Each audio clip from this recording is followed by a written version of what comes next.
here. I don't think I done that last time. Last time I may have been missing some comments. So y'all let me know if you can hear me and see me. Looks like we got 3 or 4 people in there already. One thumbs up. Smash it. Oh, I'm feeling a lot better today, y'all. I don't know if you guys seen my post on Instagram, but yeah, the other night I ended up in the ER because for some crazy reason my ulcer started messing with me along with the esophageal erosions, and my blood pressure went through the roof. It was I forget what it was, 166 over 10 something. Um, that was, I don't know, that's pretty stinking high for me. Right now it's at 128 over 80, which I think my mom said that would be high, but that's about what my blood pressure was back when I was 18. So I don't think that's bad for me. 128 over 80. I think that's pretty good. But I had been tracking my blood pressure for a while and keeping track of it and everything, and it was usually 140 something over 80 or 90, and they said that's high. So they put me on, where'd it go? It's lisinopril, 5 milligram. It's like the lowest dose, and yeah, I'm not supposed to take it like on a regular basis. I have to just like check my blood pressure and like take a half a pill whenever needed or whatever. So yeah, but yeah, I wanted to talk to you guys about getting a job and how the job search is going and everything. I was hoping there'd be a lot more people popping here real quick. It might take a little bit. Elizabeth Rojas, what's up? Good to see you in here. They also put me on this right here, sucralfate or carafate. That's something I've been taking for a while for my ulcer, but look at that. They gave me a big old bottle this time. That was expensive. So yeah, I've got a job, sort of. I'm pretty much guaranteed the job because, well, for one, I've worked for them before. The only thing that's like between, having the job or not having the job is my MVR, being spotless like it is. There was a glitch in the system or something. She's like, I'm not even showing you having a license. And I'm like, well, I've got one. And she's like, do you have a license in another state? I said, no, I've never had a license in any other state other than Missouri.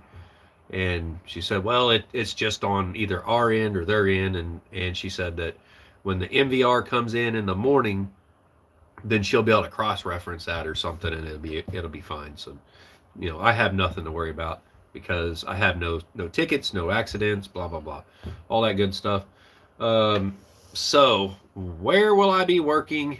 Is this going to affect me being able to go to Shoot Dang Fest? Yeah, lots of questions, right?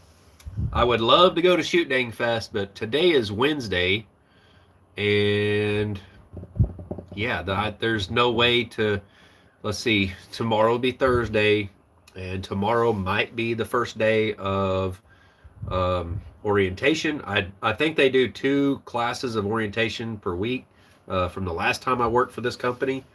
It's not the company that I, had initially intended on going to work for, but I've worked for this company on 3 different occasions. Twice as a over-the-road company driver, and once as an owner-operator. I leased my truck on with them for a few months at one point. So I have a pretty extensive record with them, and like she was looking at my record and she goes, man, you don't even have any service failures or nothing on here. And I said, yeah, I'm probably one of the top candidates for driver position, right? And well, all right, so here's what went down. I was getting messages on Indeed today, and it's all for like jobs. Like this one company, it's a place that moves storage buildings, like tiny sheds and stuff, or tiny houses. And they want a diesel mechanic plus a driver plus a welder mechanic like type person, right? Like someone that can do it all. That's what they're looking for. I was like, yeah, that's me, but they only want to pay like 15 bucks an hour. I was like, you got to be kidding me. My son, if he was working at McDonald's, would be making more than that starting out. It's like, no. And this was in Joplin too. And so I got off the phone with them. I was like, that's a joke. No way am I going to go work for some place like that for 15 bucks an hour and drive an hour to work every day. It was also only part time. I was like, no, I'm looking more for like full time, right? And so I got to looking through Indeed, looking at different jobs and stuff that, fit me and everything, or fit my resume basically, with, job history. And I found CFI dedicated. I was like, well, that's a new one. Usually dedicated routes for CFI, they don't ever make it to Indeed. Usually somebody who works there that's local will take that job long before anybody outside of that company that doesn't already work for them will get it. And I was like, man, that's a heck of a deal. I've always wanted a dedicated route like from this area or whatever for a company like that, a good company where, I mean, we're talking about like a company that if there's anything wrong with the truck, you don't drive it. You just go hop in a different truck and go take that load or whatever. And there's like never really anything wrong with their trucks, that because they have a shop right there on location, and they fix everything before it becomes an issue. So it's a really great company to work for as long as you're a company driver. I found out pretty quick as a owner operator, I was losing my butt really fast, and that's when I actually left there and got into the oil field and made way better money. But this is going to be a heck of a deal. Let's see. Let me see who all's in here. We got Sandy Wilkerson in here, Elizabeth. Lisinopril is good. That's what I take. Yeah, so far I took one, half of one yesterday morning. I took half of one last night before I went to bed because it still wasn't really down. It was yesterday before I was going to go to bed. It was like 158 over 90 something. So it was still quite a bit elevated. So I took another half of one, and dealing with the little bit of dizzy, whenever you stand up because it's lowering your blood pressure from what you're used to it being. And so yeah, that. And then this morning I took another half of one, and right now I checked my blood pressure. It's 128 over something. I forget now, but actually pretty good. There's my mom. What's up? Elizabeth says that's a good company. What's up, Crazy Ed? Who are you driving for, man? Maybe I'll see you out there on the road sometime. Be like, hey, what's up? I will be doing a dedicated route from Joplin to Texas, somewhere in Texas, every day, back and forth. I'll be home every day, and I'll have the weekends off. So I'll actually have a schedule. I'll be able to afford healthcare insurance for once. That was a big factor right there, is being able to have, being able to afford healthcare. Yeah. So that's why I was looking at two different companies, either CEI or CFI. And CEI is actually kind of they were a branch off from CFI. There was a bunch of people who worked at CFI that ended up, I guess, when it sold, when the owner of CFI sold it to a corporation, then a bunch of people left there and they started up a refrigerated division. Dispatchers and stuff like that all got together and created this other company. And the owner, he hired those people in. So it's not exactly like a sister company. It was a separate company. This guy quit working for Walmart. He's actually known to be like the youngest manager of a Walmart, or regional manager, I think it was. But anyways, he ended up taking over his dad's trucking company and I guess renamed it and stuff. So there's a lot of history in this area with that trucking company. Pretty cool. Let's see. Username, them. What's up? Them and the star. Let's see. Oh, cool. Congrats on the new job. Yeah, I haven't quite got it yet, but I mean, it's pretty well in the bag.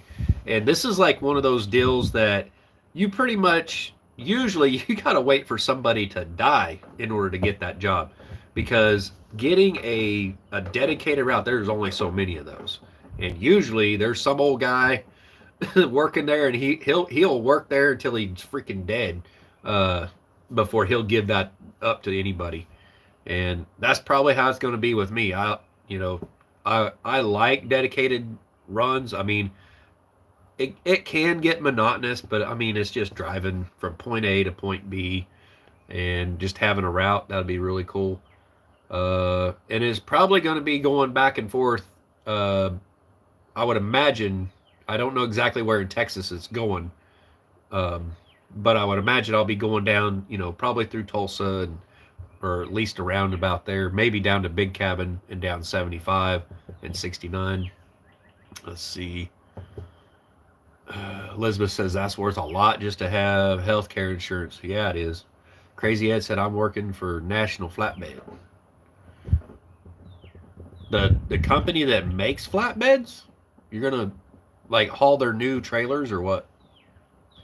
Because I know there's a company that makes flatbeds. I didn't know they delivered their own. That's a new one. Because I remember getting an offer several times to actually bobtail, like drop my trailer in their lot because I was pulling hopper bottom. But on bulkloads.com, dealing with brokers, you can actually get other loads, like pulling for National Flatbed. And basically you show up at the manufacturing facility, you can drop your trailer there where it's secure, and what they do is they'll load up several flatbeds on one flatbed, and you hook up to that, and then you go throughout the country and deliver those, and it's a round trip. You're basically paid round trip all the way back to your trailer. So that helps out a lot of owner operators when, like, let's say the flatbed market or something gets really soft and it's not making very good money. You can drop your trailer, it's secure in their lot, and you can go drag brand new trailers around. So I don't know if that's what you're doing, but that'd be a pretty good deal if that's what it is, just hauling their new trailers and delivering. But the problem, like, well, maybe not working for them, but the problem I seen with owner operators was if there was any kind of scratch or anything on that trailer, like, it was bad. They would cut your pay big time. Julie, hi Stan, what's up? Gene, howdy. Jeffrey Reedy, hi Dave, watch channel for a while. I live in Grove, work for RTI. Oh, cool. You're not very far away. Let's see, RTI. I'm thinking that's a flatbed company, isn't it? RTI. They might do dry van too. I know I've seen RTI, or maybe it's RTL that I'm thinking of. What's up, Mary Jemison? Say good afternoon, Dave at Hood's Custom Shop and everyone. Got 29 people in here.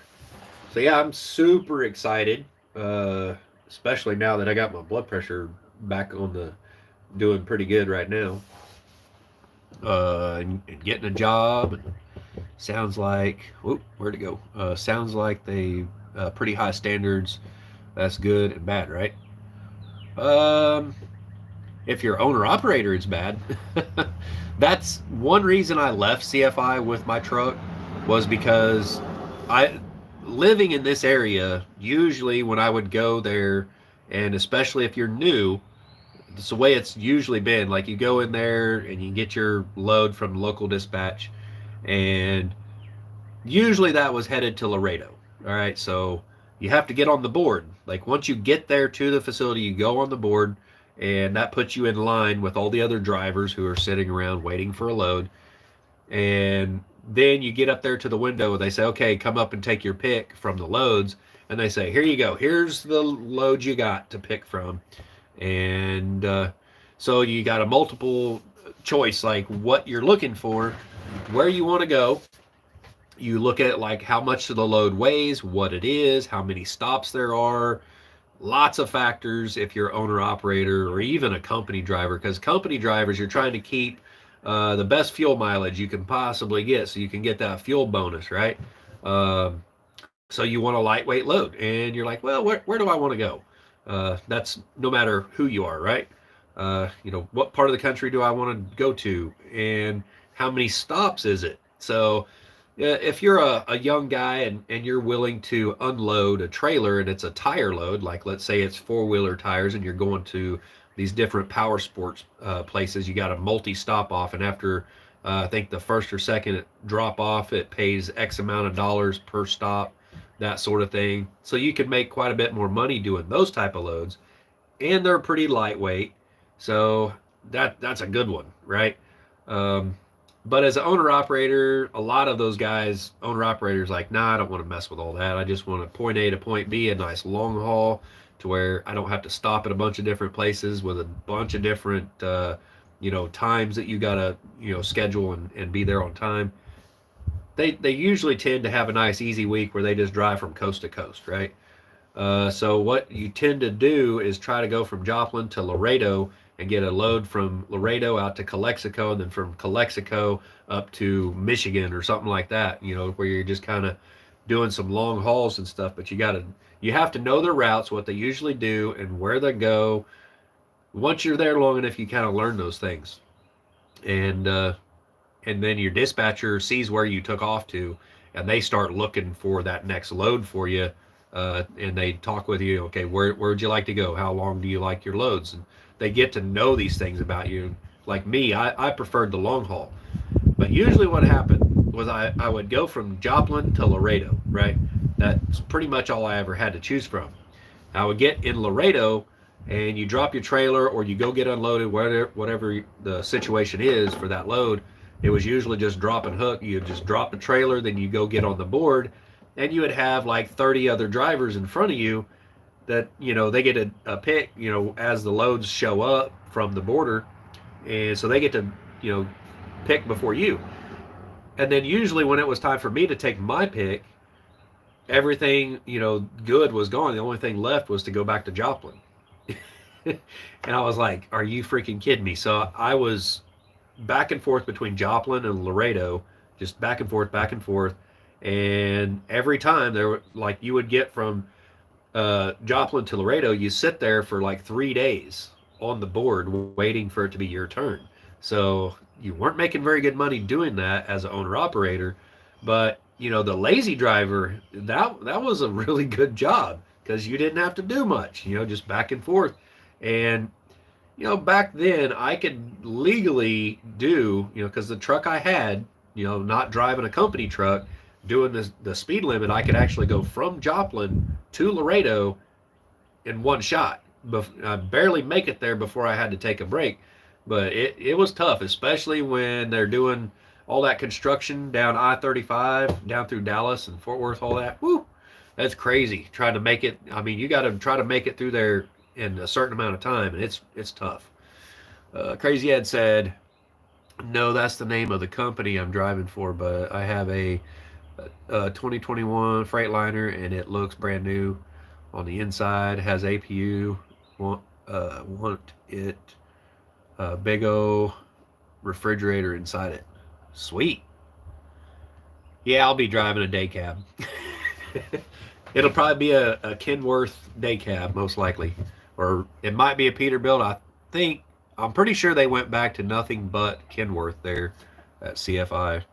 But yeah, they're all like brand new trucks and stuff. Yeah, I won't have a refrigerator, but I don't need one. I've got another 12 volt cooler like this one that I have here, but it's smaller. It's more like a lunchbox size that you just put in between the seats and plug it into a cigarette lighter. So I'll be able to keep drinks cold and stuff like that. Let's see. Joy Bless Live. I'm over listening from earlier to hear the job information. Sounds good, David. Awesome. Thank you. Mary Jibison saying hi to my mom. They're out of Mesa, Arizona. To small company. Oh, okay. Yeah, just the name of it, National Flatbed, was making me think of the company that builds the National Flatbeds. Because I remember seeing those a lot on bulkloads.com, because basically they said, well, we can just get owner operators to drop their trailer here. We can pay them a round trip. And sometimes it was, you could go there and pick up a trailer, just one trailer, and you would use that trailer to get a load. So they didn't pay you a whole lot to haul their trailer for them, but you were allowed to use that trailer to haul loads for a week, maybe 2 weeks. And so it was kind of a tight schedule. And basically, you go pick up the trailer, inspect it, make sure everything's good, take pictures, all that kind of stuff, and then you would book loads for it and load it up and haul a few loads with that, using that trailer for free basically, and then deliver it to the end customer. And they, of course, they probably knock a little bit off of the price of that trailer of it going to the customer, but it's basically saving on shipping cost, right? So it all comes out to be about the same. Mary Gemma says, saying hi to Crazy Ed, Glenda, McIlvain. Great news about the job. Glad you got your blood pressure down. I live in McDonald County. So do I. I live in Goodman. Yeah, the lady I was talking to, she has a phone number from this area, but she lives in Texas. That was crazy. And I didn't have to go anywhere. I literally sit right here on the phone and basically filled out all the paperwork without doing any paperwork. Just talking to her over the phone. It was actually super easy because they already had all my information. They already had, all my job history of where I worked up until, the last time I worked for them. And basically I just had to tell them I work for this company, I work for myself, and I leased my truck onto this company, then I leased onto this company, from these dates or whatever. And, so they can go look that up.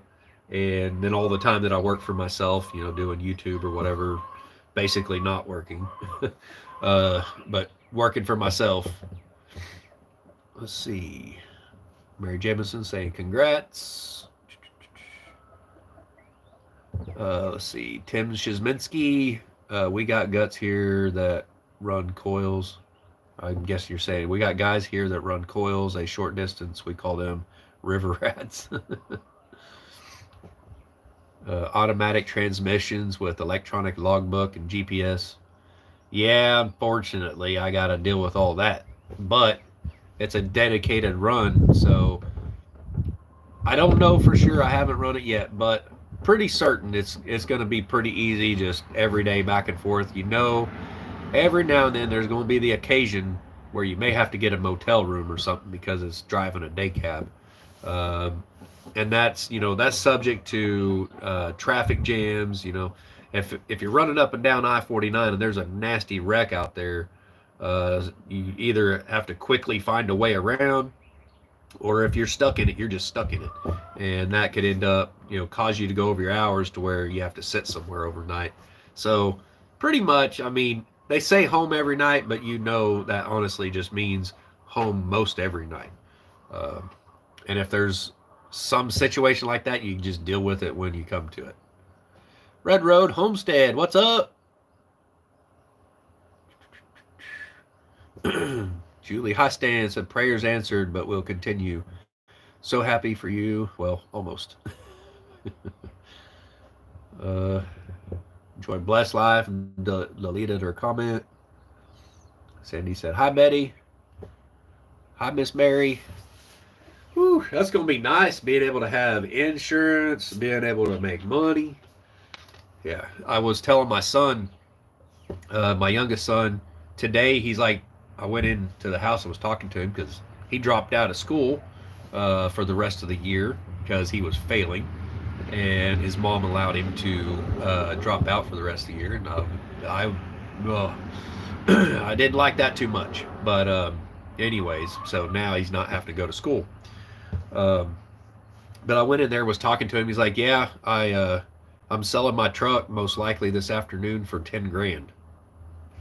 I was like, are you freaking kidding me? That kid is a wheeler and dealer. I'm telling you what. He lost his job because they moved up to Joplin, and he's like, I'm not willing to drive all the way to Joplin for the amount of money they were paying him per hour. But he did learn how to be a really good salesman. And there's another place around here that builds tiny homes, and it's his one of his friends, his dad owns that place, so he's going to try and go work for them. And what he's wanting to do is actually be like a salesman and take care of the marketing and stuff like that. And I'm like, hey, if you got the skills, you got the skills. But uh, I said I'm planning on buying a zero turn mower as soon as I can get one, because my riding mower is pretty well crapped out. So the we put a new belt on it last season, mowing season, and I went to start mowing. I got probably a third of the yard maybe mowed with that here last week, and the belt just started shredding on it. I don't know why. I'm afraid if I put another one on, it's going to do the exact same thing. So hopefully here pretty soon I can get a zero turn mower. And I said, look, if you get a pickup where you can hook up a trailer to it, put a zero turn mower on it, I'll just let you use it. All you got to do is maintain it and mow my yard.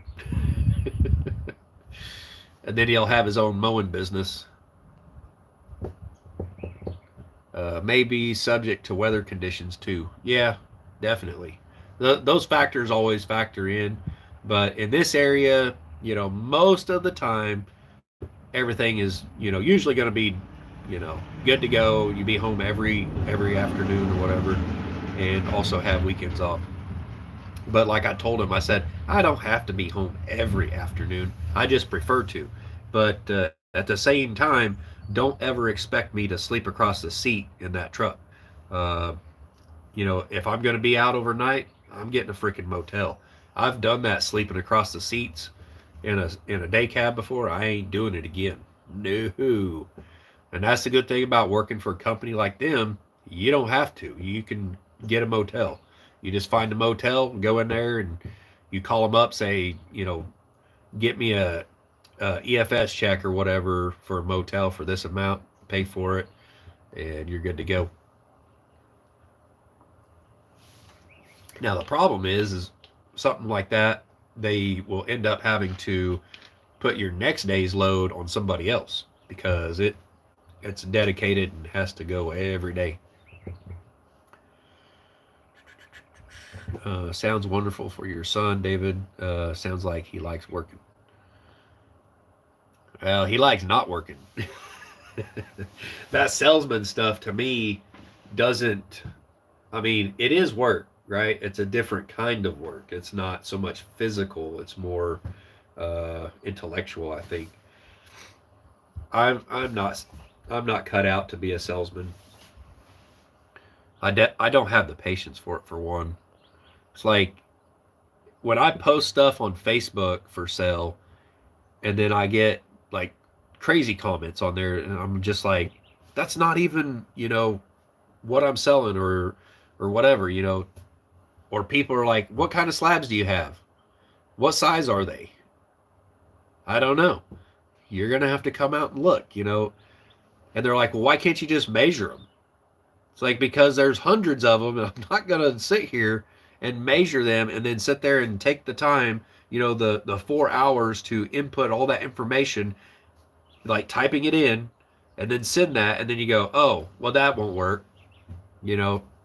I've went through that a bunch of times. I'm not doing it. I'm like, no, if you want to look at the slab, see what I got, you bring your butt out and take a look. Let's see. George Ryken says, what truck company are you going with? CFI. I'm so glad that they changed back to CFI. They are a little different, but there's a lot of the same people working there from the last several times I've worked there. I worked there before they sold to Conway Freight, but when they were part of Conway, oh my gosh, it was crazy there, and I was so glad that I left. But when I leased onto them with my own truck as an owner operator, they had just switched back to CFI and got rid of the sister company or whatever. Now they are, from what I understand, they're owned by a Canadian holdings company now. Uh, so that kind of sucks. It's not exactly a USA company anymore. It is, but it isn't. I mean, there's a lot of people that's got interest in it and everything from various places, I guess. But like it says on their side of their trailer, I believe it says something about a Canadian holdings company or something. Yes, Sandy Wilkerson, me too. What I miss? Oh, I love sales when I work. Yeah, he was doing like telemarketing, calling up people and selling or upselling them on their internet. You know, for upgrade their packages and stuff like that. And there was some kind of quota. Like he would normally make like 14 something an hour unless he sold like so many in a day, like three packages in a day or something, and then he was making 20 something dollars an hour. So he was usually making 20 some odd dollars an hour just because like he was making sales. I was like, man, I guarantee you I could make maybe one sell a week. That's how bad I would suck at it. Uh, Crazy Ed said I thought CFI bought that company out. Yeah, they bought out Conway and they switched it back over to CFI. And I think they just about went broke just switching over the names on all the trailers and equipment. While I was there working for them as an owner operator, you go down to Laredo and they had guys out there rolling on the stickers and stuff and covering up the old Conway on there and putting CFI on it. Uh, I'd say over the years since then they've probably gotten rid of, holy smokes, they probably got rid of a lot of those trailers to where they just got new ones now. They I don't know how long they keep that equipment now, but it used to be every 4 years their trailers were gone. They only would keep a trailer like 4 years.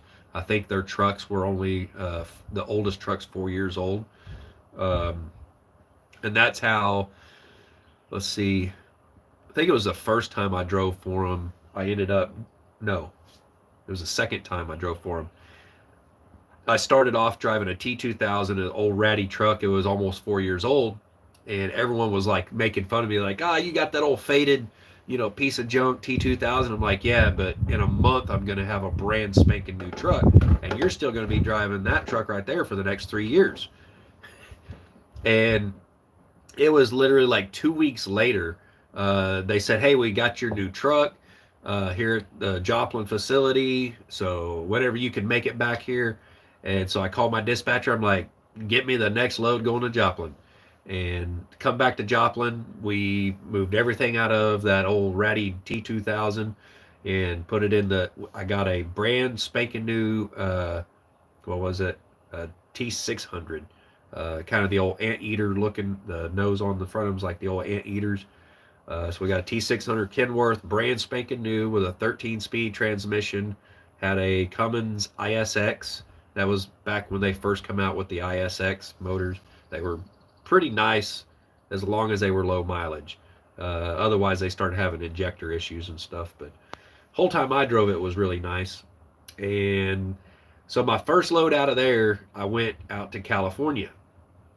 Went out to California with it, no problems.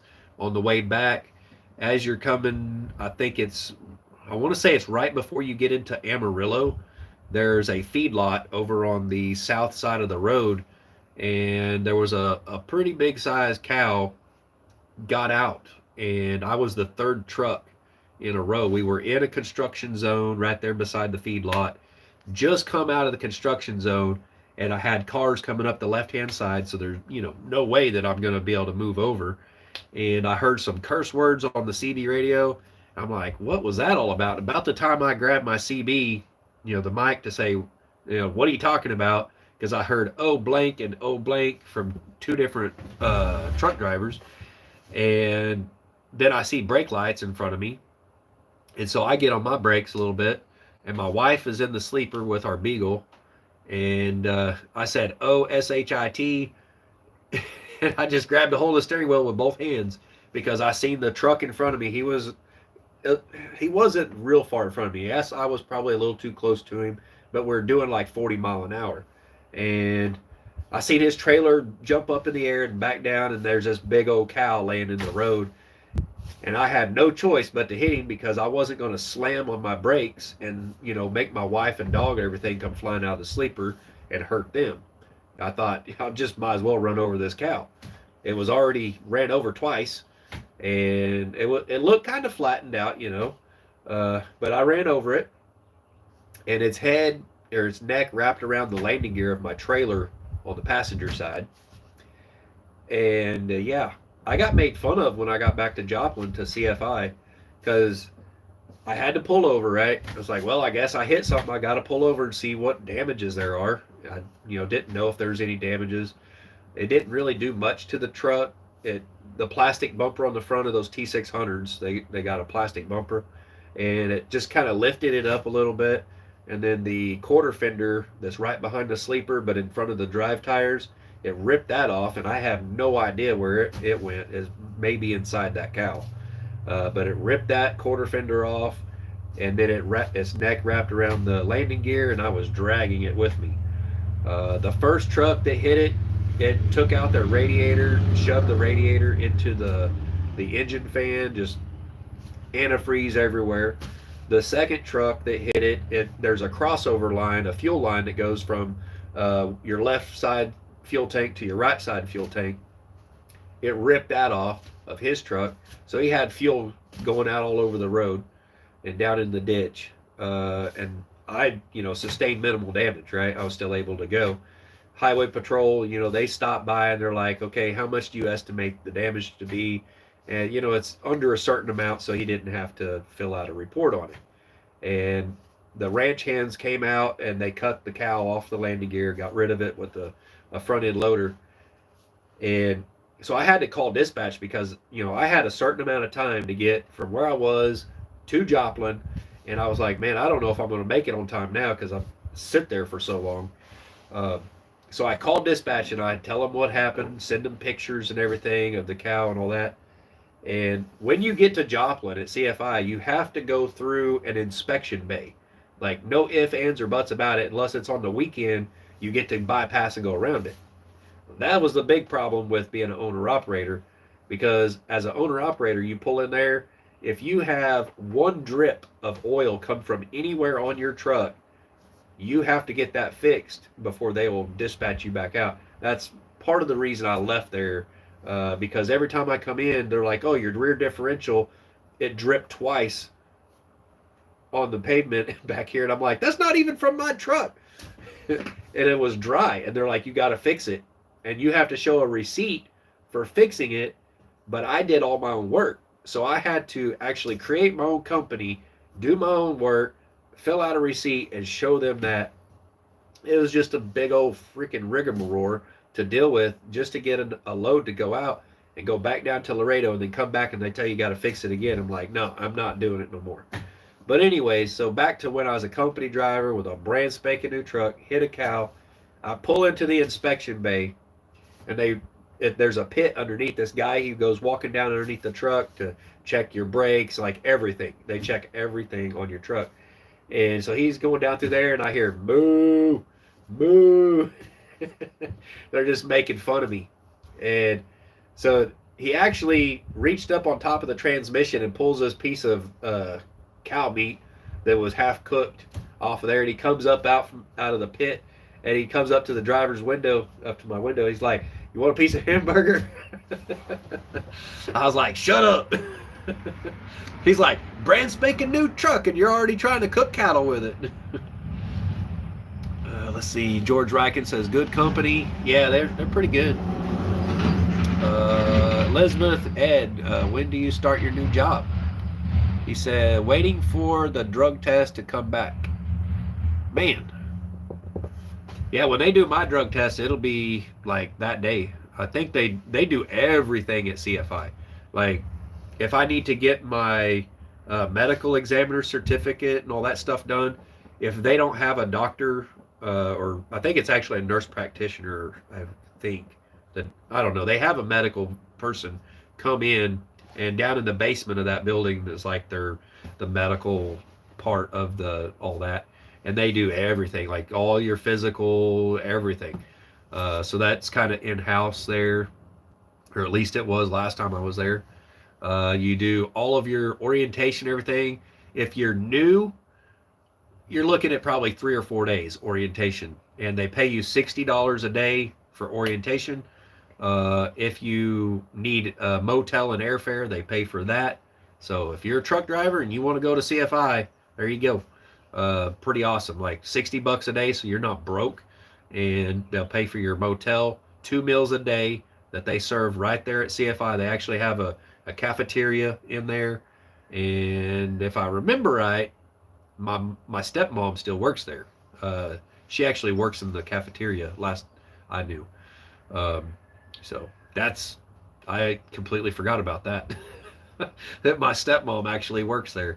Uh, the food is a lot better than the food at the Petro truck stop.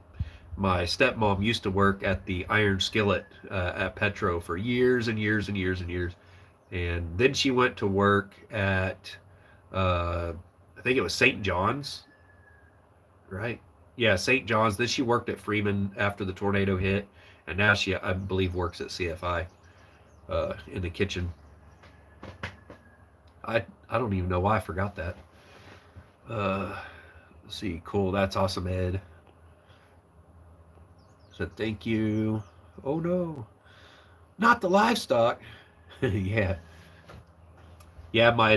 Our beagle that was in the sleeper, like, guess she could smell the cow, and I got out on the passenger side of the truck, right? Because there's, traffic going by the driver's side. I get out on the passenger side, and our beagle, she jumps up on the passenger seat, and she's just a barking. She wanted to get out of that truck so bad, and I actually had to like push her back because normally she would just jump right out of the truck, out onto the ground, and she just wanted at that cow. She knew we hit something, and she wanted it. But my wife, her story was, she didn't have the netting, you seat belted over top of her back there in the sleeper, and she said when I said OSHIT, she started grabbing for stuff, right? Because she knew I was going to hit something, and she thought I ran over a car, because she's like, I flew like 4 feet off of that bed. I was like, you didn't fly 4 feet off of it. It wasn't that big of a bump. I mean, it was a pretty big bump, but it wasn't that bad. That was like back when I first met my wife, and I went back into trucking.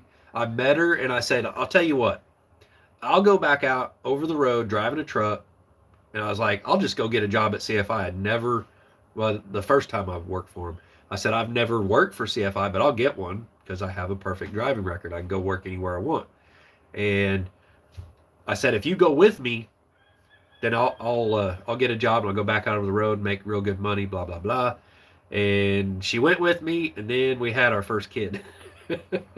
And so then she wasn't on the truck with me no more. Let's see. Bye, Elizabeth. I think she said bye, Mary. I think Mary Jemison is going bye-bye. She said doctor appointment, gotta leave. Dave, bye-bye. Oh, yeah, that's Mary. Mary Jemison. Elizabeth said bye, Mary. And then Mary Jemison saying bye to Elizabeth. Okay, I get it now. I got it straight in my head. Crazy Ed, well, where'd it go? Well, the difference between the company I'm working for is a smaller company than CFI. Yeah, and there is a plus to that. When it's a smaller company, usually, not always, but usually you get a little more personal, like one-on-one connection with your dispatcher. And your dispatcher, I mean, that plays a big part in it. Driving for any company is if they know where you like to run, like the type of load you like to do, especially with flatbed, because you can do all kinds of stuff with flatbed.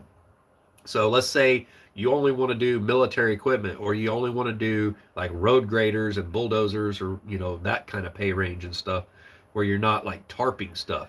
And sometimes it's just whatever they can get you, right? And you might be hauling roofing shingles and tar paper one week, and a few days later you're hauling a piece of equipment. It's just what you can haul on flatbed. you know, a lot of different stuff. If you want to do oversized, you know, there's probably more pay there, and you still don't have to usually tarp. Uh, my biggest thing is I don't ever want to have to tarp anything because they don't pay. They never pay enough for tarping a load. I've seen, you know, guys all the time up here at Tamco. I was when I worked for the Railspur guy. I'm not going to say his name, but when I worked for him up in Webb City, I was hauling to Tamco. I was hauling the coal slag from the power plants. A lot of that came from Lacine, Missouri. Well, it's I don't know. Is Lacine Kansas or Missouri? I think it's Missouri. Lacine, Missouri. There's a power plant up there off of 69. Uh, but basically, the coal slag is, you know, in the power plant that burns coal. There's that slag, the black stuff. That's what your roofing shingles are made out of. The black granules that's on your roof, that's from coal that burns to the power plant. And they crush that and sift it and everything, and then they would haul it down to us in a railroad car. I would unload it onto a end dump and then take it over to Tamco, and they make shingles. And then I would see all these flatbedders out there tarping their loads and stuff, and I'm like, oh heck no. And I asked the guy and I said, how much did they pay you to tarp that? He's like, $50. I'm like, oh heck with that. You spend like an hour and a half, 2 hours out there, sometimes in the rain, you're just getting soaking wet, or you're in the really hot sun, throwing a tarp and strapping. Nah, no, I don't think so.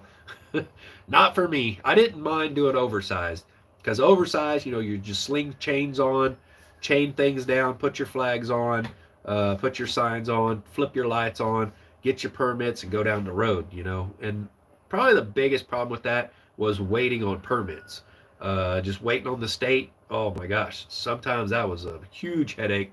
Sometimes, like especially around holidays, they would change your routes up and stuff where you couldn't go down through Dallas. You'd have to go way out and around, and just really, I don't know. Sometimes I would look at the route and I'd have to call them up and say, I'm not taking that route because I know that route. I know there's construction on it, and I know I can't fit through there, you know, 14 foot wide. I can't do it because, and that's another thing, is knowing your routes, just having that in your head. And you look up and see, okay, there's construction there, or you remember that there's construction there, and they got, you know, Jersey barriers on both sides. It's only like 12.6 wide. You're not getting a 14 footer through there. So I mean, yeah, oversized was a lot to it. It was pretty hectic. Just the pre-planning and just, yeah, making sure you can go through a certain route or whatever, then dealing with the state and getting that okayed with them. If it was around holidays and that was an issue, certain towns you could only go through at certain times, so it would make you take several days to get from one place to another. It's pretty crazy. Let's see. I got a reflection on my phone here. I flew in yesterday. David went and did my drug test, did my orientation, and already got my truck yesterday. My orientation was an hour long. Only an hour? Dang. Yeah, CFI is typically 3 days. There's a lot to it. They go over everything. You do your drug testing. You go over like their systems, like I don't think it's Qualcomm anymore, but you go over their communication systems, all that stuff, how all that stuff works. I mean, a lot of stuff is usually just repetitive over and over with any company you go to, but CFI has their own thing, and so they go over all that. They go over pay, getting direct deposit set up. They go over insurance stuff, like getting you set up with that, getting your card done, getting your photo ID done. Then you also have to do it's a test, like and if they make me do it, I'm going to see if I can record that and put it out there on a video, because I know CFI puts stuff on YouTube, and that's not a big deal. So if I can set my phone up on a tripod or something and record some of that, I'll show you guys some of that. There's a lot of backing and stuff like that that you got to do. I've done it multiple times. Some of it's a little bit difficult. But yeah, they got the roads course, I think is what they call it. And I think it's the yearly trucker rodeo thing they sometimes have there. Yeah, basically it's like slow maneuvering and backing and stuff, and they have people that do that and they win first place or whatever. I'm pretty sure I could probably do that one and master it first try. Uh, my next load is 12.8 wide Cat 992 parts going to Texas. Sweet. A Cat 992. Is that a bulldozer, like a power plant bulldozer or something? Like one of them great big wide ones? I mean, usually they put like a 30-foot wide blade on the front of some of those big ones. I, I thought it was like a D10 or D12 or something like that they were putting those on. I can't remember what they call all those, but that a 992 sounds like a front end loader. Could be an excavator. I don't know. I used to do like what is it? The 325s. Uh, I can't remember all the numbers on the Cat. We did a lot of Cat where I worked at Black Cat, uh, which sucked because every time you needed to get a hose done, the only place that carried the fittings for the hydraulic hoses was Cat. So if you were out in way out western Oklahoma, you had to go to, I think, like Independence, Kansas or something to get anything done. Congrats on your job, Crazy Ed. Yep, big things gonna be happening now, dude. You'll be able to afford crap now. that's that's what I'm super excited about because now I'll be able to get me a much nicer pickup for once, finally. Plus, I'll be able to pay for the house, so that'll be awesome. Yeah, I feel like I lucked into it with the dedicated route. That I mean, when I first started truck driving, I did a dedicated route in my training, where we went from Indianapolis to Howell, Michigan, hauling pickup bed sides for. I mean, the bed sides of my pickup out there. It's very likely that I actually hauled those. Um, See, that's I think it's a 2000 Dodge that I have. It's either 2000 or 2001. So I mean, yeah, it's very likely that I actually hauled the sides of that bed, the bedside. I didn't haul anything else. It was just the bed sides. They would put them in racks and load them into the trailer. And the trailer I had that I was pulling had tires and rims about that big around. There were little bitty tires and rims on the trailer, and the trailer itself was super tall. And they double stacked and triple stacked. Up in the nose, it was a double stack of pickup bedside racks, and then it came back a little bit, and then it was like a triple stack of those racks in there of the pickup bedside. So we were a little bit top heavy. Another thing we did was haul engines. When I first got off of that account, I was hauling engines for Ford for a while. Did that for a little bit, and that kind of sucked because the way they put those motors in there, they're up real high all the way up to the top of the trailer, and you go around a corner like super slow because you feel it just leaning.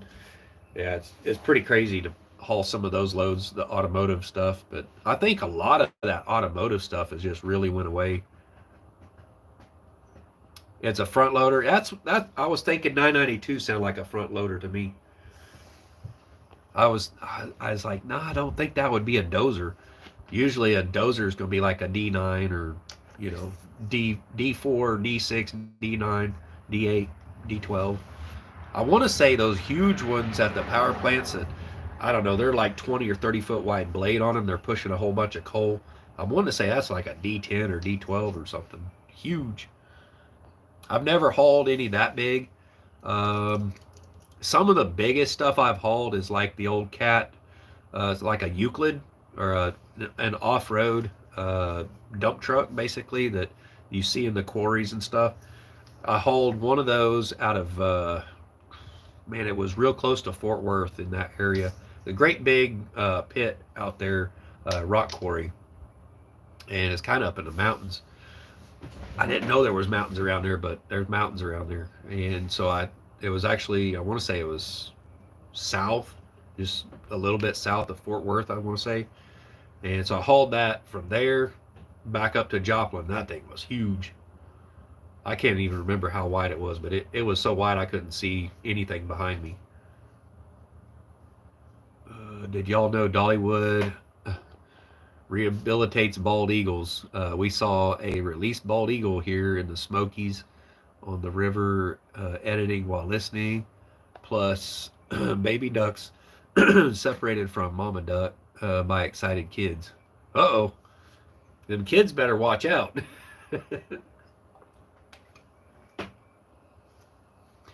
Is the bus build still going to continue? Heck yeah, it is. I live in this thing. I gotta finish it out. The cool thing is I'm gonna actually have money now to get things and make my solar bigger. I mean, the build is gonna slow down, sort of. I mean, I'll still have the weekends to do work on the build here, but the biggest change is I'll have money to actually be able to buy stuff. Like the main reason the ceiling ain't done is because I have to put another layer of this insulation on there because a half inch is just not enough. So I'm probably going to put at least another half, maybe 3/4. But if I put 3/4 on it, the roof in the middle is going to be touching the ball on the top of my head here on my hat. My son was standing in here a little bit ago. We were talking about his pickup, and somebody decided to key the side of his truck. The fender, he's got a fender on the driver's side, the front driver's side fender is primer gray. And someone keyed it and wrote "FU, you know what" on it. And I seen that and I was like, dude, you're about ready to sell this truck for 10 grand. And someone's going to see that. You ain't selling it for 10 grand. And so I got the sander out. Luckily, I had a can of gray primer, sanded that out, re-primered it. I got a little bit of overspray on his window, so I had to go through with a razor blade and scrape all that off and wipe it down. And so he took it to go wash it and everything. And I was like, I wouldn't sell it for 10 grand. I simply would not do it. I would want probably 15 for it. I mean, I wish I got pictures and video and stuff of just how clean that motor is. You pop the hood up on it, the motor is clean, spotless, and painted. It is pretty much show truck quality. The body of it needs a paint job. Uh, it's got nice rims and tires on it. It's a standard. It has a straight six, really good gas mileage. And he's just like, I want a Dodge, and I'm like, you're crazy. So he's planning on selling that for 10 grand to a guy, and he's already got a 3/4 ton Dodge with a 24 valve Cummins in it. It's pretty nice. It's got a flatbed on it. It's extended cab, and the guy wants 8,500 for it. And I said, well, if that's what you want, I guess I'm not going to tell you can't. So I'll be there to back you up. And, you need something, I'll help you out or whatever. But if it's money, he's going to have to pay for it himself, because that's just how it is. But yeah, I'll definitely still continue on the bus build. It is livable in here right now, but so things can slow down. And I'll be working throughout the week. I don't know if I'll be able to do anything during the week, but on the weekends I'll definitely be working on this thing. I don't know why mothers let their kids run after ducks. I'd be worried about the duck getting the kids. You get in between a mama duck and its babies. Yeah, I used to have some ducks, but they never had babies. But I've been chased around by them a little bit, and then I would chase them back. It was kind of fun. But my kids, like my daughter, would get out there, and she'd just start crying and screaming because the ducks would chase her around. And I said, just turn around and chase them. They'll run away from you. They ain't going to hurt you. Yeah, some ducks can be pretty mean. I've been bit by them before. It didn't hurt, but I've been bit. I had a mallard and a white one. Whatever the white ones with the orange bill, I had one of those. I don't know what they're called, but I had a mallard that had the green and all that stuff on it. It's pretty cool. That would not surprise me. Sad at City Brown. Yeah, some people don't watch their kids very close.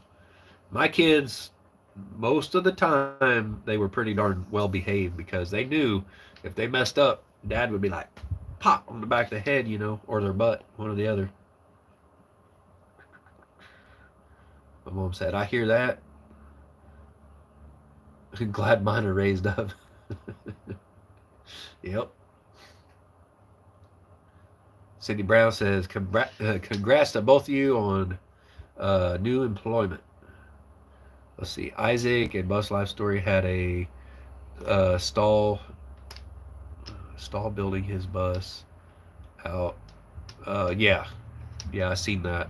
Uh, that I heard his motor. Ooh, man, I left a comment on that video, kind of telling my story on what happened to me with my semi truck. I can tell you guys if you want to hear it. It's a little bit of a long story, and which has brought me to where I am now. So if y'all don't know, Isaac and Jaylena got this their dream bus, right? And they took it in, and they spent over $4,000 getting the motor going through and everything at a Cummins dealership. And then they take off with it. Didn't even make it back to the shop, and it started making a racket. And what it sounds like is pretty bad. It could be expensive and it could not be expensive. It just depends on how bad it is. What it sounds like is it's either a loose flex plate on it, like where the transmission and the motor comes together and meets up. But the other thing was there was a lot of blow by. That's what. And my wife was trying to call me. I don't know why she's trying to call me. So I ain't gonna be able to stay on here much longer. But anyways, yeah, where was I? The blow by on that engine and the knocking sound that it has, it sounds like a cap. You have your connecting rod that connects to your piston. It comes down and connects to your crankshaft. It sounds like the cap has come loose on there, and it's slapping around. That's what it sounds like to me. But there's a lot of blow by, so I kind of wonder if it didn't throw a valve through a piston, and that's where all that blow by is coming from. Because you watch that video and you look at the blow by tube where there's all that blow by coming out. Ooh, not good. That could be a full engine rebuild. I don't know. We'll see.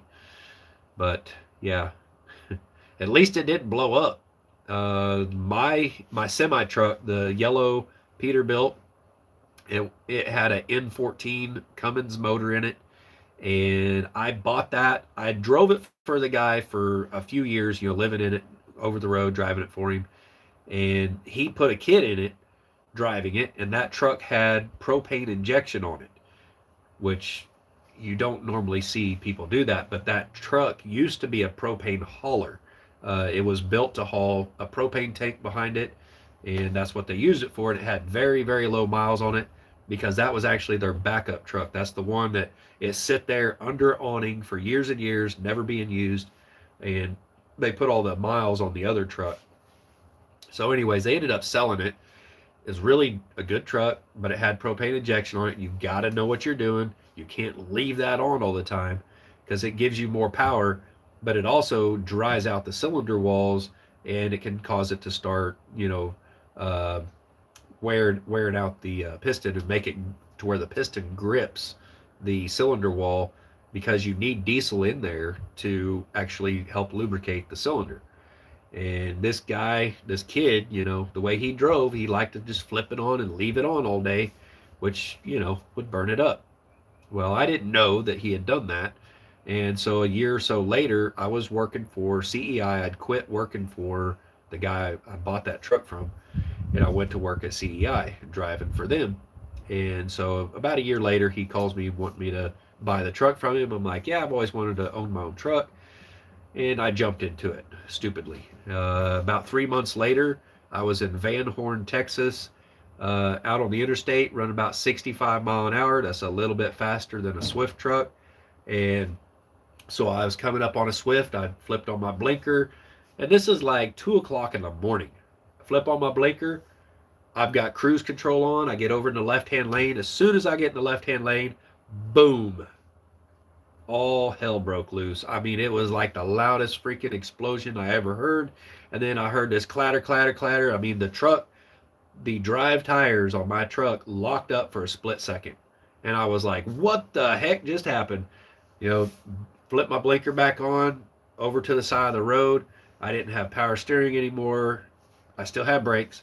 So I started slowing down. Then there was the smell of burnt oil all around me. I said, oh crap. Got pulled over on the side of the road. When I got out of the truck, I could see an oil slick that went for about a half mile behind me. That's about how long it took for me to stop from 65, close to about a half mile. Because I didn't get on the brakes or nothing. You know, you don't want to do that, especially if you're suspecting maybe you just blew a tire out. But anyways, that's kind of what I thought, is I blew a tire and it wasn't a damn tire. I got out and I seen oil everywhere and I was like, oh, I'm done. I am done, done. I'm cooked. Popped the hood up.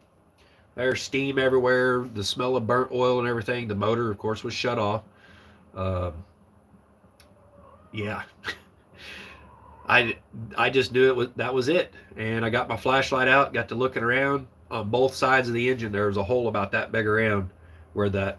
What happened was the connecting rod pulled out of the bottom of the piston and went punched through one side of the block, came over and punched through the other side of the block, and all the oil went out. Punched a hole through the oil pan. Yeah, catastrophic failure. So I waited till about 8 o'clock in the morning. I called up the guy that I used to work for that I was now buying this truck from. I said, hey, I'm done. I'm flat broke. Just blew the motor in the truck. I was like, I don't even know how I'd get this thing towed off the road, and I'm under a load right now that has to be delivered. And he goes, where are you at? I tell him I'm in Van Horn, Texas. I was about 815 miles from right here. And he said, well, let me call up my boy, the kid that had been driving that. He was out driving the other truck. And he had actually just got home that day. And so he's like, let me call him. And this guy, he owns a few trucks and stuff. And he had a Landau trailer. And he's like, I think we can get your truck up on that Landau. And I'm like, yeah, probably if I take the smokestack off of it, because it was a flat top sleeper truck. And said, yeah, if you can send that out, send it out. We'll haul it back. And I said, but I ain't got the money to put another motor in it. And he said, don't worry about it. I'll spot you on getting another motor put in. I was like, you ought to just take the dadgum thing back. I ought to just say, hey, it's yours. I'm only 3 months into it. It's not like I'm losing everything. I mean, 3 months at $1,500 a month. What is that? 1, 2, 3, 4, 4,500. That I was into that truck. I was like, I've got half the mind just to give it back to you. And he's like, no, I'll buy you a new motor and you just put it in. I don't want to pay a mechanic to do it. So that was the deal right from the get-go. And I'm like, all right, fine. So he sends his boy out with just, bobtail, right? No trailer. He comes out and he also paid for the tow truck. Or no, I paid for the tow truck, which was $300. A record service out of Van Horn came out and got me. It cost me $300 freaking dollars. That's about all I had left. And he hauled me back to the record yard. And then this kid come out with the T600. And we pulled my truck out from underneath my trailer, hooked up to it, and I drove that truck, went on out. I forget where it was. It's just over in New Mexico. So I delivered that load so I could get paid for that load, and then drove all the way back, dropped the trailer off here in my yard. Then we went over to that guy's house, picked up the Landau trailer and chains and everything, drove all the way back to Van Horn. No, I hadn't went to sleep yet. Drove all the way to Van Horn. I'd been awake since early or late that afternoon before the motor blew up. All right. So then drove 815 miles all the way back, or actually it's more than that because I went over to New Mexico, delivered the load, drove all the way back over here, 800 whatever miles, dropped that off, went back with the Landau trailer, loaded my truck up, took the smokestack off of it, went and got fuel, drove all the way back here, dropped off my truck here, and then took the Landau trailer back over to his house, dropped it off. Then I went to the over there in Fort Worth. There's the racetrack over there. They have an auction over there, he had bought a tanker trailer, went over there, inspected it, hooked up to it, fixed some lights and stuff on it, then drugged that all the way back over here to his house, dropped both of them off. Then the kid gave me a ride over here to my house.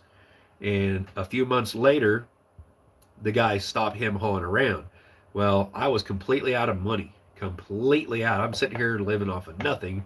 And he's like, well, you need to find a motor. And I said, well, I found several motors. I sit here and email you.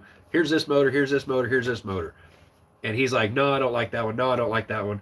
Well, a buddy of his down in Fort Smith area, he had a motor that he bought a truck that actually used to be it was used as a yard dog, and it had an N14 red top in it, 420 or 435 horsepower. So it's a little bigger than the one I had before. And I said, fine, as long as it's got Jake brakes, because the motor before didn't have Jakes, and I was tired of going through the mountains with no Jake brakes. And I said, all I care about is the daggum thing has more horsepower. I wanted a 525, but this is what we found. And he's like, this truck has very low miles. It was used for a grocery store place, and it was just our yard dog. So it's all like idle hours and stuff. I'm like, all right, fine, let's get it. So this guy literally, we pay, I think it was 5,500 or something like that for this motor, and that's what the guy paid for the truck. And this guy's like a salvage yard. He buys up a truck for say $5,000, and then takes a torch and cuts the truck off of the motor, and then puts it on your trailer and says, here you go. And you basically just paid for that whole truck. Then he takes the rest of it, sells the rear ends, the transmission, all that kind of stuff, and makes his extra money off of that. Plus he takes your core and takes any parts off of it that might be good and sells those. Pretty lucrative business that he's got going. But without that, a lot of people would just lose their company completely, like I was doing, and I was still going to be in the hole. So anyways, we get that motor, and he brings it over here, drops it off, and I swapped out the motor myself. The problem was the truck that N14 came out of was a Freightliner, and I had a Peterbilt. So the pins on the electronics of the motor aren't all used the same way, I guess. So then I had to go and pay another $800 to Peterbilt, plus limp the truck up there. It was shutting off about every 5 miles, and I would have to sit there, unhook the batteries, get it to reset, hook it back up, start it back up, and head on up the road. And while it was at Peterbilt, I had put brand new tail lights on there, and they decided to use another truck to push it into their shop and broke the tail lights, and they wanted to charge me for the tail lights that they broke. I had a heyday with them up there that one day. Ooh, I was up there all day long, and they're like, oh yeah, it'll be a quick fix, blah, blah, blah. The main thing was the engine fan. When you first started up, the engine fan was staying on because it was a different style engine fan, and the way the pins and everything was hooked up on the electronics. At the end of the day, they didn't fix a darn thing on it, and I had to bring it back here after paying them $800, but they wanted to charge me like $1,500, and I flipped out on them. I said, there's no way I'm paying you that. And the worst part was I wasn't the one holding the money. It was the guy I was buying the truck from that was paying this bill. And when I said, yeah, they want $1,500, and they're trying to charge me for the taillights they broke, but he flipped out too. And as much money as he has spent up there with Peterbilt, yeah, they didn't want to piss him off. So it was a good thing I had him on my side for that, and got it knocked down to $800. But they wanted to charge me for the freaking taillights that they broke, brand spanking new taillights that they broke. I was like, nope, you guys replace them. You broke them, you replace them. That pissed me off so bad. But yeah, that's a little bit of some of the BS I went through with that. And then I went, 4 or 5 years, something like that after that. Basically working about 20 hours a day trying to pay that truck off. And then, as many of you know, some of the financial situation I went through with my wife and everything, I said, you know what? I'm done. The other thing was, that motor started having, you could see the blow by getting worse and worse. And when you see that happening, you know you've only got maybe 2, maybe 3 years left, if that. Uh, and I said, nope, I'm out. Time to sell it. And there was a guy that wanted to buy it, and I said, well, it's got a good amount of blow by. You don't know how long, how much longer it's going to last. So you definitely want to make sure you change the oil when it's supposed to be changed, and keep on top of that. So far, it's still running. He's had to put some money into it. I don't know how much, but let's see. Let's see, a whole lot of blow by for an engine straight out of the shop. I know it.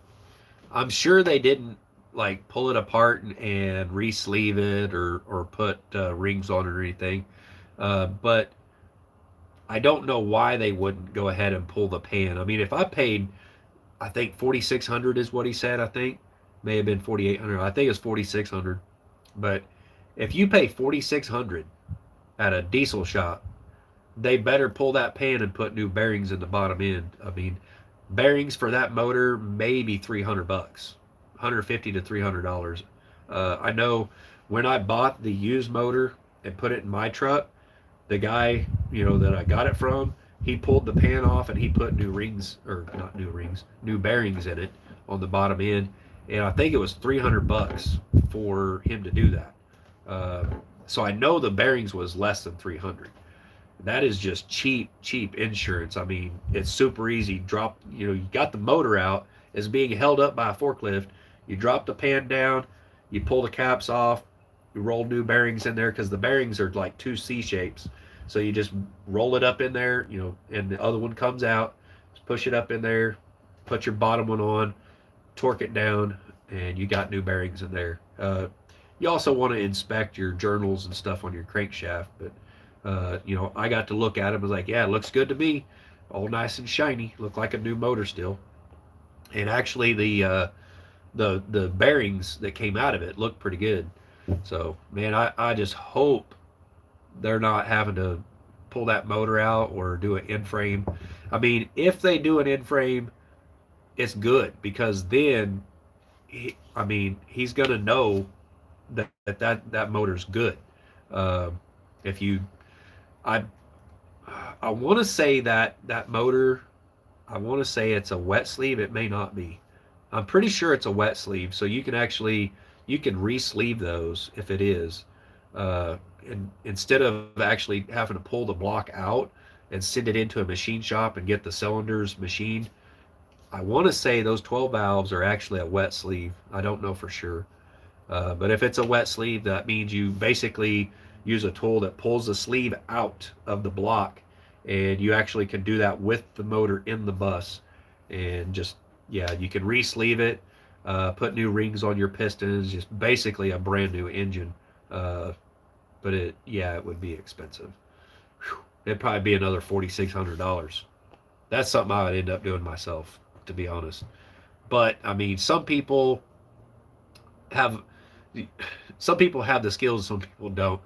It's not usually the skills, it's the, what do you call it, um, confidence. Like, I know Isaac could do it. I know he could do it, especially with the friends and everyone that's out there, the support in this community. There's a lot of people that know and have done that and have the experience. And the other thing is, like, I would venture to say there's enough people out there that would just be like, hey, dude, just bring that thing back to your shop, buy the parts for blah blah blah amount of money, and I'll come out and do it for you. I'd almost guarantee you somebody would do that.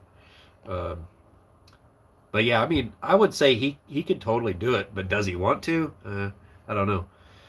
I'm pretty sure he would feel a lot better paying someone to do it.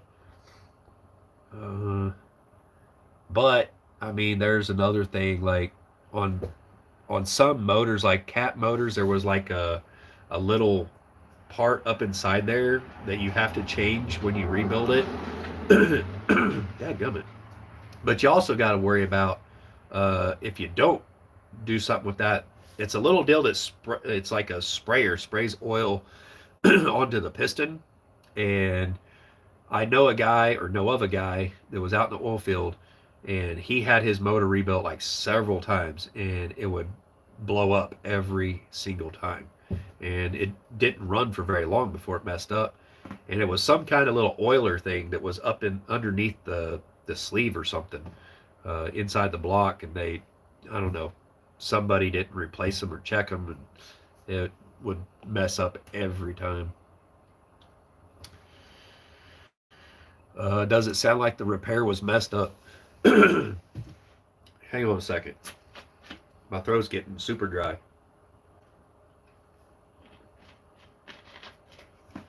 That would that would depend on if they put bearings in it, and once you take it apart, you would know. Uh, so the cap, there's like going to be two bolts that holds the cap on. Basically, your connecting rod's coming down, and it's capped onto the journal of your crankshaft.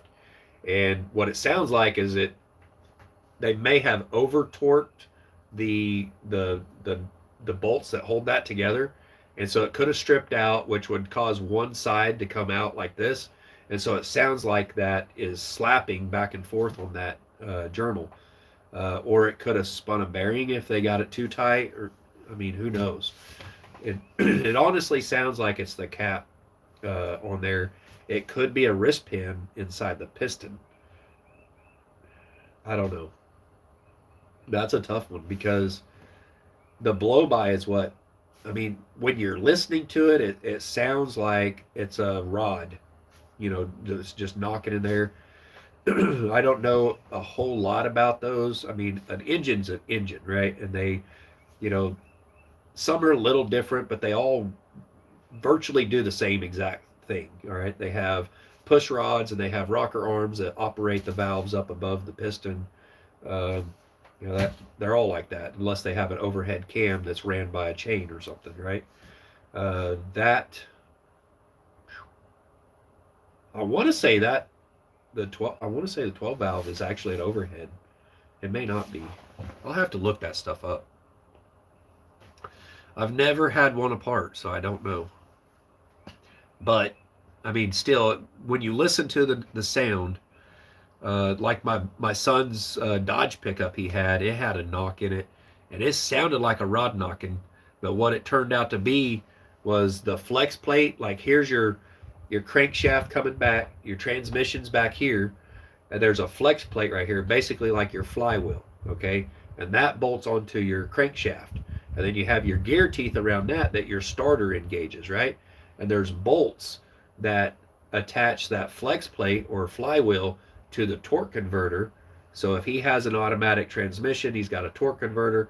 If it's a standard, which I don't think it's a standard, it's an auto shift or it's a automatic, one or the other.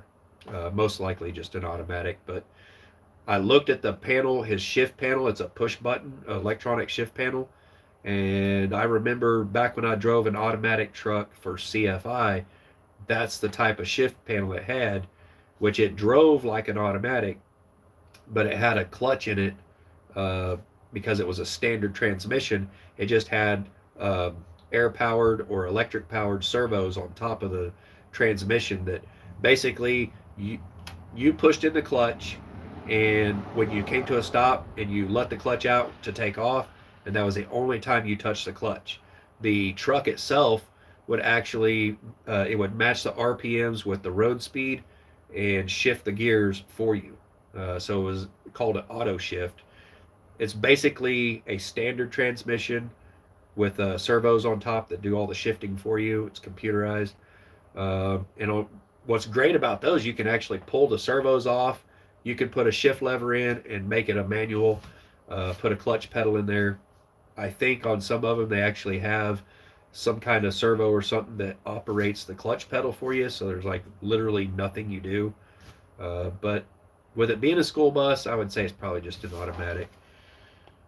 So anyways, thinking it could be, maybe I don't know if they would have pulled the transmission out. If they did, maybe they left the bolts loose or not fully torqued or something, or maybe they over torqued them and they broke. But it could be a flex plate flopping in there. That's actually what was wrong with my son's truck. and we actually pulled the oil pan off because me listening to it, I said, well, that sounds like a rod knocking bad. So we pulled the pan down. We checked all the bearings. Everything was good. Literally pulled them out, looked at them, visually inspected them, put them back. That was all good. And let's see, ended up in the process figuring out that it was just the bolts going into the flex plate was loose, and it sounded just like a rod knocking. So I don't know. The thing that really kind of makes it sound bad is all the blow by. So it should not have that kind of blow by. That was a crazy amount of blow by. If you have a diesel motor that's got that much blow by, you better walk away from it because it is not going to last very long, or it either has a hole in a piston or something. Um, Another thing could be, well, I don't know, if you have an injector cup that's split out or something, it can be spraying fuel into your oil and into your coolant. Yeah, that usually on those it can mix. Again, I don't know exactly how those are. I know like with my N14 Cummins, I had a split injector cup, and that's just a copper little cup that your injector seats down into, and the copper kind of protects your injector from the heat of the combustion chamber. But the cup also separates, there's coolant that goes around that cup, so it helps cool the injector. And so if that splits out, it will actually get fuel into your water or your coolant. Um, yeah, so who knows? It's just kind of weird that it suddenly has all kinds of blow by, which makes me think that it has a hole in a piston or something, or maybe a cracked. There could have been a seized um, ring or something, but I mean everything happening at once. Yeah, I don't know. It's crazy. Mr. M.T. Homestead. Oh, that reminds me. Check this out, y'all. Oh, look at that. I got my shirt in yesterday. I almost forgot. Had you not hopped in here, I would have forgot I even put this on. Yep, I got my MT Homestead shirt in yesterday. I washed it so it would fit me a little better. It looked a little big when I first got it. But thank you, MT Homestead and Adam at Like a Bully Homestead for. It was Adam actually won it, and then he won something else, and he's like, let Hoods take a pick or whatever of which one he wants. I'm like, oh really? So yeah, I got me a shirt. That's awesome. Not only do I have coffee cups now of MT Homestead, I got a shirt. MT saying hello, Cindy.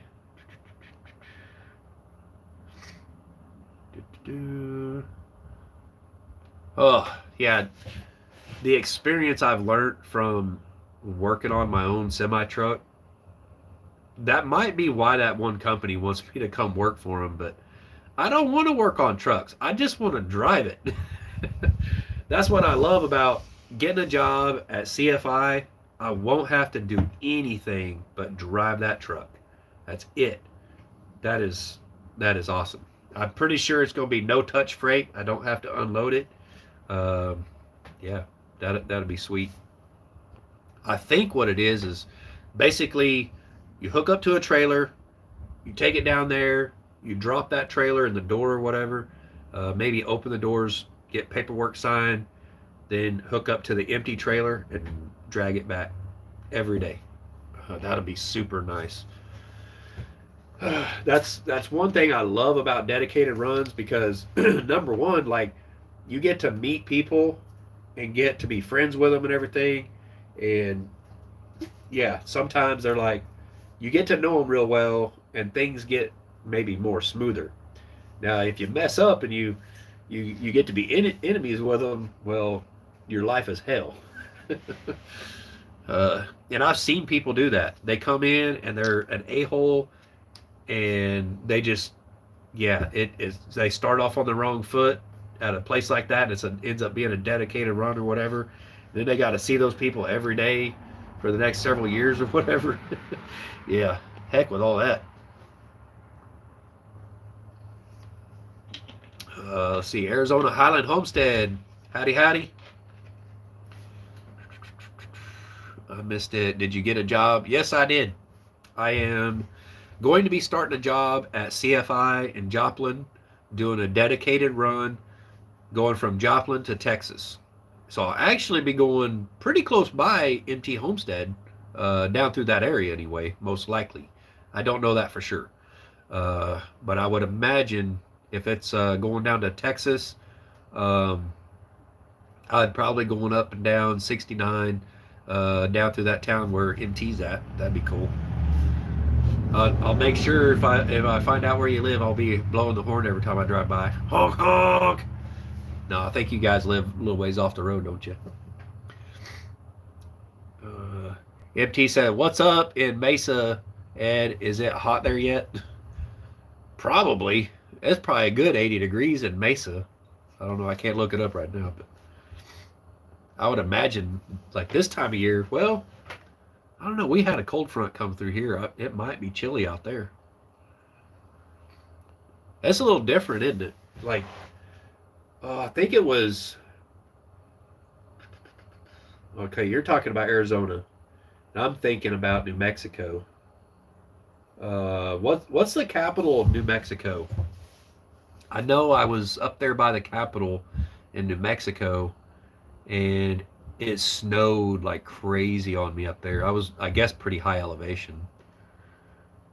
Just off of 69, about 11 miles. Yeah, you wouldn't hear me blow my horn 11 miles from 69. But I imagine I'll probably be running up and down 69, most likely.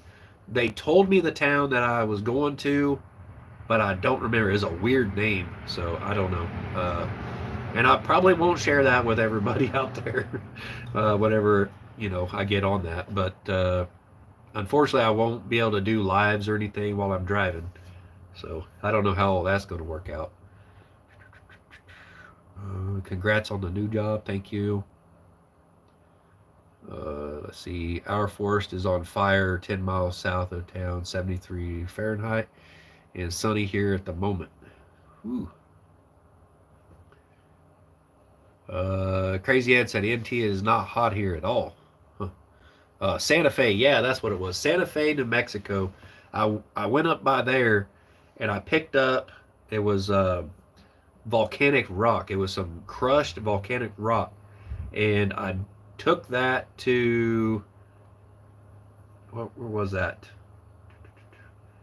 It was down here in Arkansas. I think it's Mountain Home, Arkansas. It is in the wintertime. I'll never do that again. I'll tell you what. So, Mountain Home, Arkansas, somebody figured out that you could actually take this crushed volcanic stone or rock, whatever you want to call it, and it's kind of like a sand sort of. You blend that with your dirt in a baseball field, and it can rain on that baseball field and then stop raining, and you can be out there playing on it 5 minutes later because it dries up just like that, right? The water just goes right down through it. It doesn't get all muddy, and it's pretty much still the same consistency as dirt, so when you slide on it or whatever, it doesn't mess y'all up. So I was hauling this stuff from up there in New Mexico, and it was freezing cold in the wintertime, and there's a certain amount of moisture content that this stuff has, and it keeps that moisture content for a good long while. And they put it in my hopper bottom. I had a Tipti super hopper. It was one of those really tall ones. They loaded me down, and I said, "That stuff's a little wet, isn't it?" He goes, "It'll be fine. You're going down south." And I'm like, "It gets cold there too." Well, it snowed on me on my way out of there, coming down out of the mountains, and so I get down here to my house, and it was a weekend, right? And so I had to stay here at my house over the weekend, and then Monday I had to be down in Mountain Home, and it froze. I mean, we had that storm followed me all the way here, and it caught back up to me, and I kept calling this contact of mine. I said, "Is there any way that we can unload this on Saturday? I want it off my trailer before the freeze hits." And he's like, "There's no way we can do it." Well, they could have actually done it. Had they just gave me a pin drop and said, "Dump it in the parking lot," like we did, like right here, go to the ball field and dump it in this parking lot. I could have done it on my own, but he thought there needed to be a tractor there and a bunch of kids and stuff. So I get there Monday. All these kids are there. They got a tractor there, and then we had to get the ag people they went over to the school to the ag and got their torch out because that stuff had froze to my hopper doors. I couldn't get them open. I actually broke the U-joint that goes from the crank handle down to the door. I broke one of those completely off the trailer. I don't know how I did that on my own, but I did.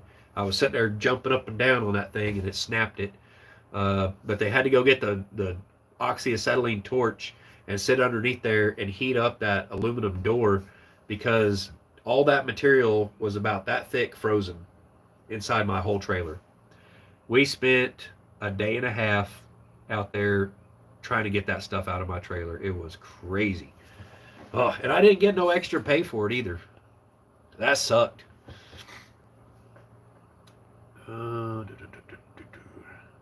Praying to get the fires out. Heck yeah. Thanks, Joy. Nearly 10,000 acres burning in the Prescott National Forest. Nearly 800 people working on getting it out. Ooh, dang. I don't know why we don't have a whole bunch of like forest fires around here. I mean, because there's a lot of forest around here and nobody does anything to it. Joy Bless Life says we vlogged the wildfires here in the Smokies from a safe spot. Yeah. Arizona Highland Homestead said, I did not, Joy. Yeah, I'd be trying to stay as far away from the forest fires as possible.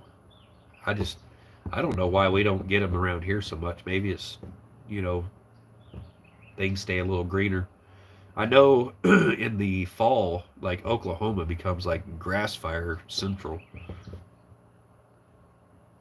Yeah, when I was hauling crude oil out in Oklahoma, there was just grass fires everywhere all the time in the fall. Someone would flick a cigarette out or something and light up the side of the interstate. 14% humidity and 40-mile-per-hour winds on the weekend it started. Yeah, that's a low humidity plus winds. Whew. All it takes is a little spark. I've seen like a bearing go out on a semi truck before, and it would start shooting sparks out, and that caught grass on fire before, like for miles and miles and miles. This guy is driving and doesn't know that his bearing on his trailer went out, and it's just shooting sparks out there, lighting fires, just left and right. The daggum wasp in here now. But I'm going to have to get off here and call my wife, see what she wanted. Missouri has high humidity, where out west is very low. Yeah, definitely. 14% is low. Like right now, we're sitting at about 21% humidity here. And it's about 78 degrees. That's what this thing here is showing. I'll show you. If I can flip that around. About 21% humidity and 78, 79 degrees or so. But yeah, I don't know, I was all excited, wanted to share all the exciting news with everybody.